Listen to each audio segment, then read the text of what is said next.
Hey there folks, this is GreenyXI welcoming you right back to Let's Play Higurashi. This is episode 144. In last episode we finished chapter 3 where everyone seemed to be avoiding the bad endings that we've seen in the other arcs, and that seems to be the main point. And there was also a tip where Hanyu was sort of explaining Rika's sort of situation and who Hanyu is, or something along those lines. It was a while ago I actually recorded last. I've sort of figured out, I think, why I've been having so many artifacts and general problems while doing PC games, recording PC games, and I think it's sorted now. I just had to increase the frame rate. Who knew? I'm so bad with technology. That's a big breakthrough for me. So anyway, let's get on with chapter 4. Once I get the timer going.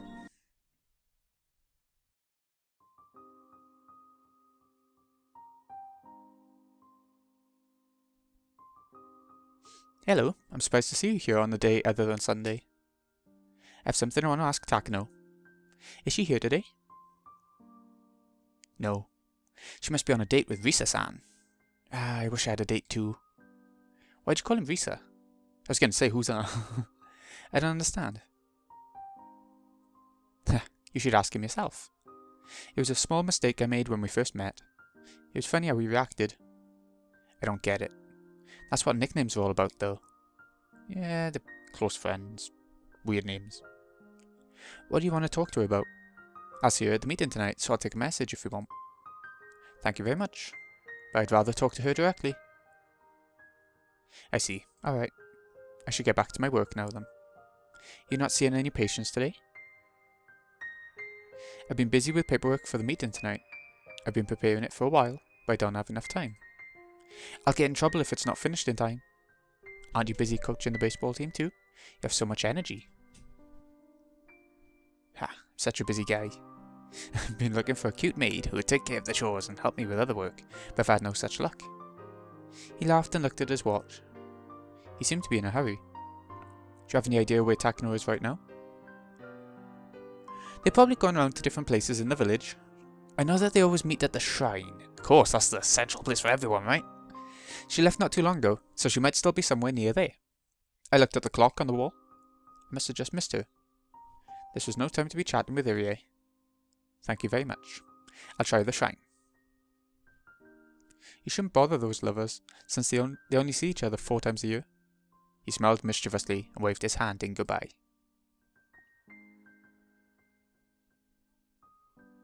Headed back to the shrine. I was going to park my bike by the stairs that led to the shrine grounds. Sadko and I are the only people who park our bikes there normally, but I saw more than 10 bikes there today. People must be gathering at the convention room. There are more and more meetings when the Watanagashi festival draws closer. Seeing all these bikes reminded me that summer is nearly here. Most of the bikes were old and beat up. However, I saw 2 unfamiliar ones parked there. They were sporty mountain bikes with the same design, but different colours.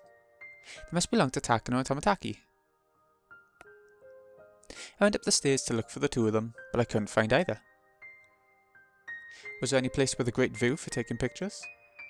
I tried looking in places like that, but I still couldn't find them. So I started looking based on what Takano might be interested in. Hold on. Okay, I'm back. I could only think of one place. How is it? Jusan? It's a pretty simple lock. All it needs is the right tool. I should be able to open it in a minute. Uh-oh, they're gonna sneak in again. You can do that? You opened the lock to my heart. That's not the only thing you're good at, huh? I'm gonna curse you. The 2 of them jumped in surprise as I suddenly appeared in front of them. Hello, Rika-chan. It wasn't nice of you to scare us like that. It's not nice to try and open the ritual storehouse's lock either. She's right, Takano-san. We can't do something like that. Tomitaki conceded right away, but Takano was stubborn. She made up excuses to try and fool me. Based on my previous lives, I knew just how much interest she had in this storehouse. It was actually rather impressive how hard she tried to cover that up. The ritual storehouse is full of the remainder of the dark history of Ongafuchi. It contains bloody and vicious tools that Takano is fascinated with. She should have a good idea as to what those things are inside of the storehouse, based on what she has been researching. She was making up some story about cultural treasures and such, but it was obvious that she was just making excuses. Tomitaki also seemed impressed, listening to Takano's phony justifications. In the past, I've tried to conceal what was inside of this storehouse from Takano because I didn't want him to spread information about the holy and brutal traditions they used to have in Onagafuchi village. It would be a disgrace. As a member of the Furude family, I can't let that happen. Looking at the history of Onagafuchi in the way Takano does is a painful thing for Hanyu as well. For Hanyu, the ritual storehouse is a special place. I don't know what's so nice about being surrounded by those scary ritual tools, but she feels cozy when she's surrounded by the smell of old times. The storage is like Hanyu's hideout. When I can't see her, she's usually relaxing in here. I don't want Hanyu's happy place to be turned into the bloody, horrifying den of evil Takano believes it to be. That's why I've been keeping Takano away from the ritual storehouse. Come to think of it, why am I so mean to her? Is it because I hate her? I should stop feeling that way. I have to keep in close contact with Takano and Tomataki. I won't give up just because it didn't work before. I'm going to try one more time.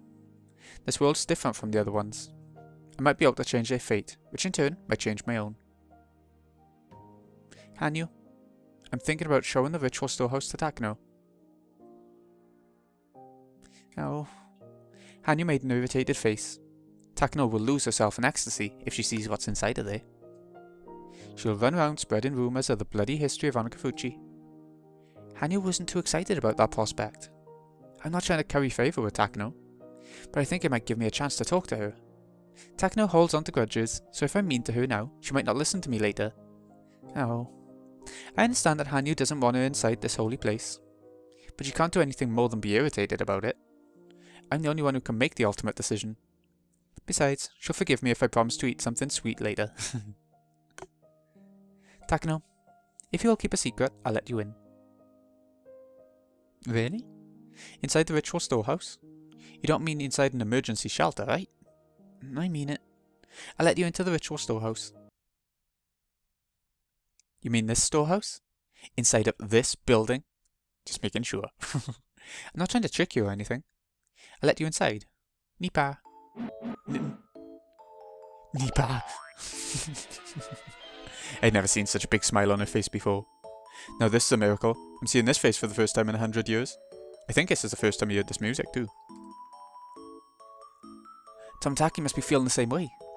His image of Takano was slowly falling apart as we spoke, I'm sure. No, maybe he just found a new side of her to love instead. I'm surprised that Takano is actually such a funny person. Communication's important. It's sometimes so hard to tell what people are all about. We remained there and watched Takano spinning in delight for a while. It's funny in the anime. It's a secret so no one can see us going inside. Ah, you're right. I'll try and calm her down. I'll go get the keys now. Weirdly sort of Caribbean. By the time I came back with the key, Takano was totally calm again. She was obviously trying to hide how gleeful she was though. I thought she was a mature lady, but she might still be a kid at heart. I think they call that something like gap moe. I picked that term up at some point from Keiichi, but I'm still not sure how it's used. No idea. Well then, Takano and Tomataki. Before we go inside, you must promise me something. Otherwise you can't go in. Of course. You're willing to break the rules to open the forbidden storehouse for us. We'll keep our promises. Takano-san, you have to take this seriously. I am taking it seriously. God. My image of Takano is falling to pieces right now. Same here. Her market is crashing all over the world. Venna said it before. It's not a good idea to think about problems all on your own. I always hated the crazy part of Takano, and I didn't want to be close to her. But I never thought she could act this way. She was acting almost like Renna does when in her cute mode. Had I known that she was as funny a person as this, I wouldn't have felt resentment toward her. I realised how important communicating can be.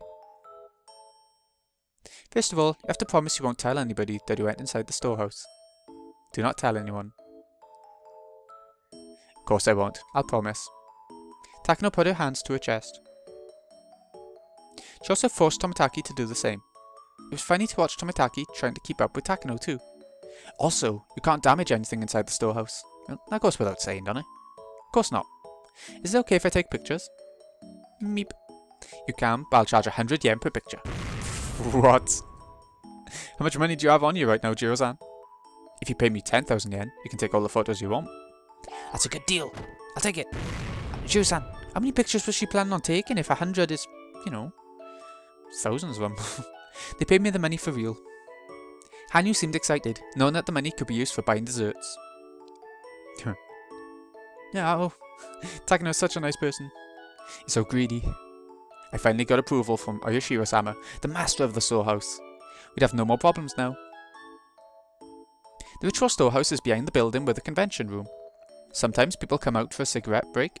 I can't let anybody see us entering. You're good. No one's around. Tomitaki checked out the scene and gave me the signal to go ahead. I nodded at him and unlocked the door. I pushed open the heavy door just far enough for us to sneak inside. It looks suspicious if you wait outside like that. What? I can come inside too? He seemed surprised that I was asking him to come inside with us. Tomitaki, of course, wasn't particularly interested in what was inside the storehouse. I expected his surprised reaction. Chiyo-san, Vika-chan is telling you to come inside. Come on now. Alright. Tomitaki squeezed inside as Takano urged him. I turned the light on and closed the door. Then I put the chain on from inside. You locking us in? Just so the bad kitty cat won't sneak inside, you know. You talking about me? Takano, a cat's supposed to go meow meow. Nipa. What do you mean? If you don't act like a cat, I'm not going to let you see what's in here. I brought cat ears and a collar with a bell for you too. If you don't put them on, get on all fours and meow, then I won't open the next door. The shrine storehouse has 2 doors, so people can't see inside when the first door is opened. At the moment, we were inside the entry chamber. The real storehouse is in the room beyond. What? Ah, that's a bad joke, Rika-chan. You wouldn't really... What the hell? I'll do it if I have to. You're testing me to see how devoted I am to my research, aren't you, Rika-chan? Fine, if that's what you want, then I'll wear cat ears, bloomers, and a tail, crawl on all fours before an empty milk bowl, and beg, please let me drink your milk, master. She definitely would have joined our club if she was around our age. Yeah, I agree. Hey, remember how they said shredded stocks fell like snow on Wall Street during the Great Crash? Takano's value right now reminds me of that. Bring it on, Rika-chan. You sure I only have to wear the ears and the collar? Takano-san? This door isn't even locked. See? Push and it opens. Really? My dear, how shameful of me.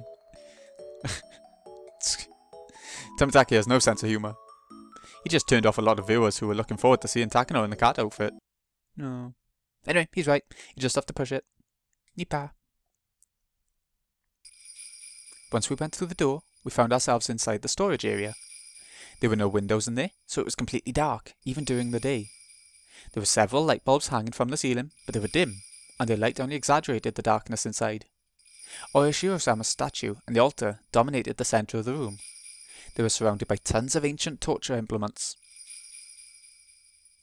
They were all over the floor, walls, and ceiling. It looked like a torture room, rather than just storage for tools intended for one.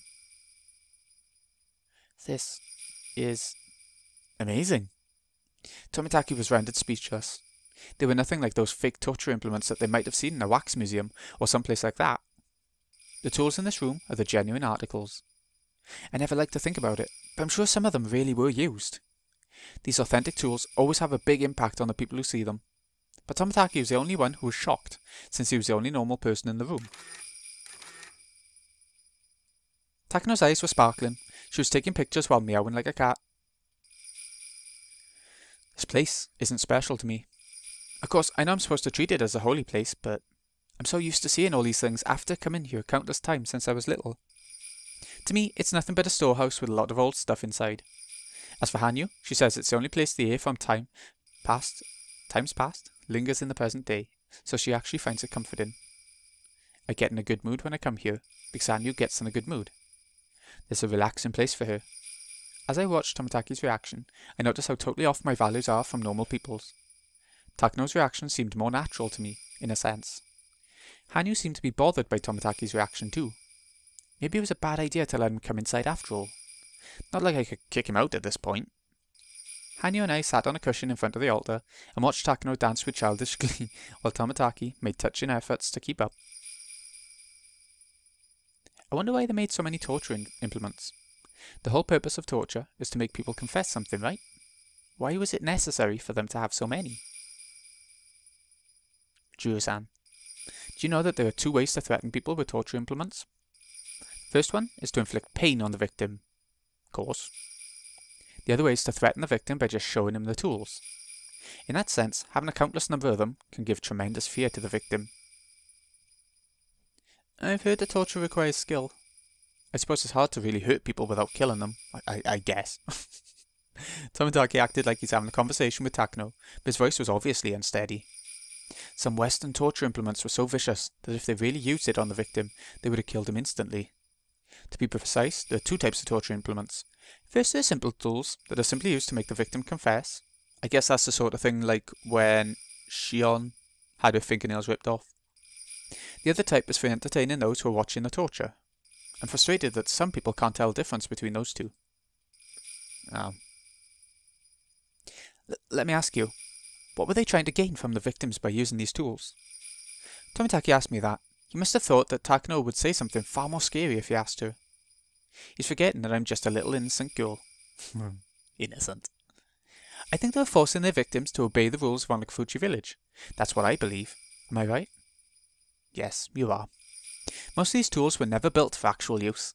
They were simply displayed in front of the villagers to intimidate them. That's why there are records saying that when they actually tried to use them, some of them were the wrong size or simply malfunctioned. So they really did use some of them then?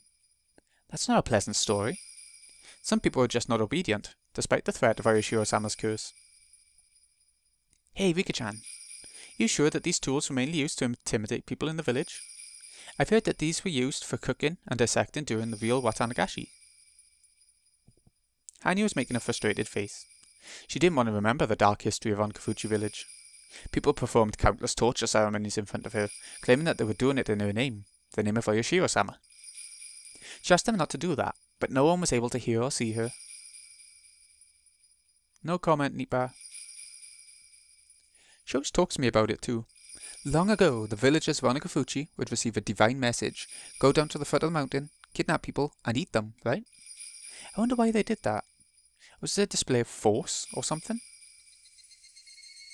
I believe it was a type of ceremony to make them all realize they were higher on the food chain.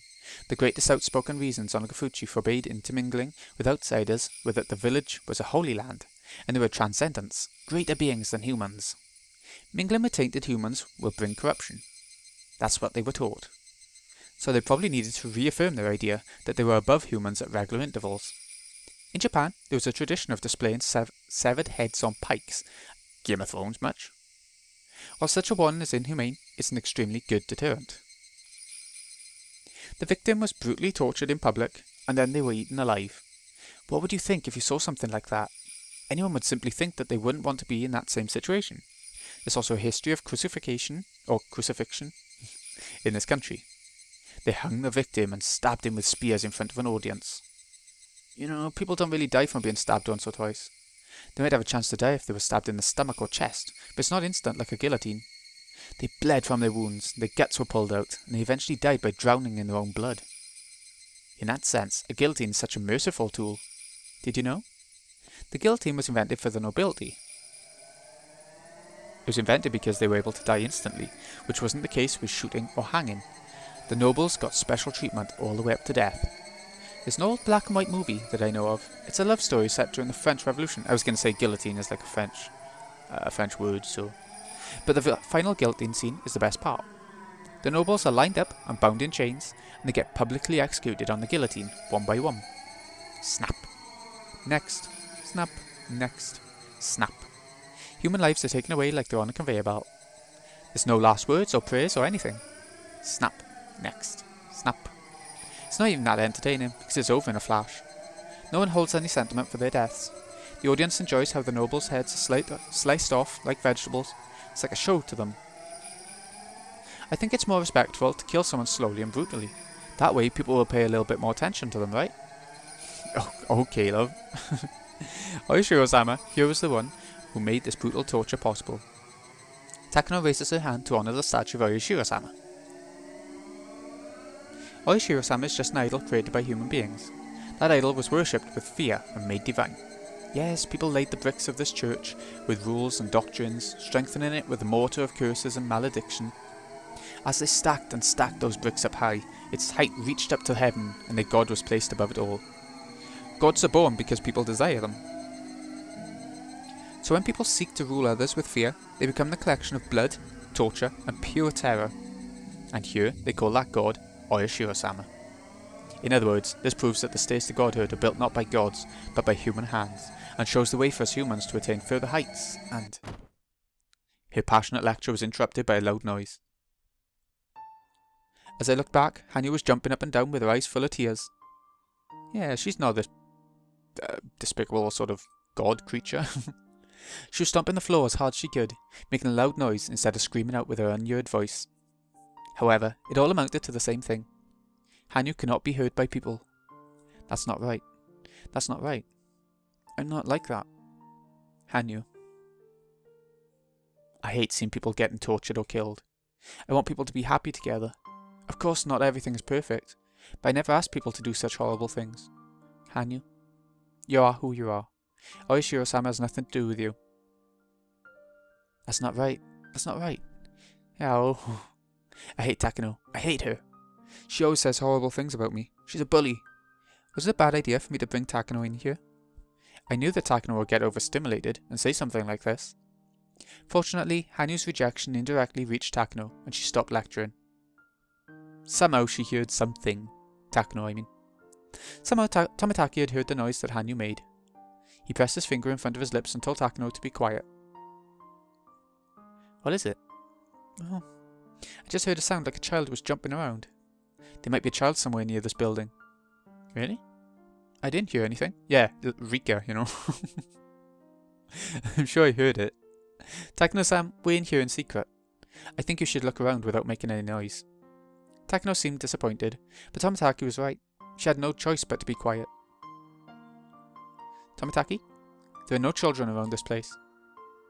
Are you sure? You didn't hear it either? I'm sure I heard a noise. I heard it too, but it wasn't coming from outside the building. It was jumping right behind me. I guess I heard it from far away, but it was very loud to me. I was standing in front of the altar, and the statue of Oyashiro-sama was right behind me. Tomitaki seemed freaked out after hearing what I had just told him. Although he was trying to fake a smile, his face was turning pale. However, Takano didn't seem scared at all. Takano, you can't say things that would upset Oyashiro-sama in front of him. Oyashiro-sama is very angry now. Can't you hear his voice? It's fortunate that she can't, to be honest. Even if she heard it, it would be nothing but tears. My job as a shrine maiden, to begin with, is to tell humans what Oyashiro-sama is feeling. I'm responsible for speaking on Hanyu's behalf. Takano must have realised that I was very serious about what I just said. She apologised to me right away. I'm sorry. I took it too far. I'm sorry, Oyashiro-sama. You're a god as long as people worship you. Even though I may not worship you, you're still holy. I'm sorry for disrespecting you. Oyashiro-sama loves sweet food. You'll get cursed unless you offer something sweet through me. Tomitaki couldn't help but smile.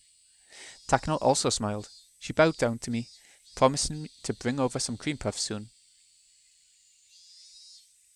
Takano finally stopped saying bad things about Oyashiro-sama. She also promised to bring me something sweet. Hanyu was still upset, but she was probably satisfied for the moment. But I didn't know what she meant by the 3 fingers she was showing to me. Would she tell me to ask Takano for that too? Being a shrine maiden is not an easy thing. Oyashiro-sama is saying that he wants at least 3 cream puffs. I just want to make it clear that it's not me asking for that. They took it as a joke I made to reduce the tension. Tomitaki and Takano cracked up, holding their stomachs. Hanyu was looking at them with surprise, not knowing why they were laughing.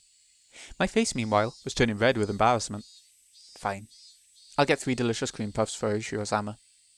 Should I get some for you and Satoko-chan too? No, I don't need any. But there is something that I want to tell you. What is it? Since you let me inside the storehouse today, I'm willing to do anything for you now. Then I want you to believe what I'm about to tell you now. Please don't ask me why, or make fun of me. Please believe me and change fate to save me. Both of them are surprised to see such a serious look on my face. I was sure they'd be surprised. After all, I was about to explain to them that they were going to die in 2 days. I'm sure they want to deny that. but I know a fair bit about their deaths. If I could explain it to them in detail, they wouldn't be able to laugh it off.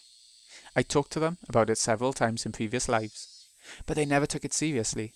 I only had that slight possibility that they might believe me. Hopefully, the possibility is as small as a miracle. It should be engraved on the side of a die. My friends overcame their fates, and they all rolled a 6. Should I call that a miracle? Please God, let me roll a 6 again. Please let them believe that death is upon them. Ooh. So will we carry on for the rest of the chapter sort of talking to them about how they'll die, or will it sort of skip it and... Because we sort of know how they're going to die, sort of. But, they don't. Possible. You know, the rest of the people have been remembering things, but nah. Okay, so this has been Greeny XI. I hope you've enjoyed. I hope the picture comes out a lot better than it has done recently.